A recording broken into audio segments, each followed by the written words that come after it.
What's going on YouTube? Vik-Werks checking in once again with another project for the 08 R32. On this one we're actually upgrading to the actual spherical product from 034 Motorsports. It's a trailing arm. And then we're also adding an improvement, which is the Aerodynamics. They stopped making this part, so go look sourcing it, guys, but the parts will be in the description as always. Basically it just sits here, there's a groove here, literally goes like that, and it falls under these two main clips here.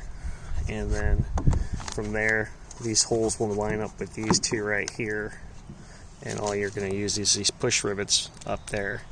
You only need two per side.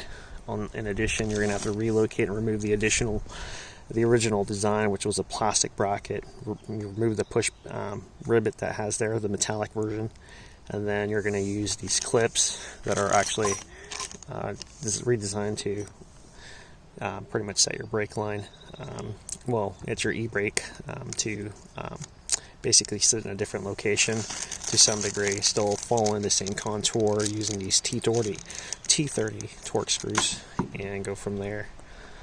Sorry about the having issues here talking. Pollen's getting the best of me. Spring season.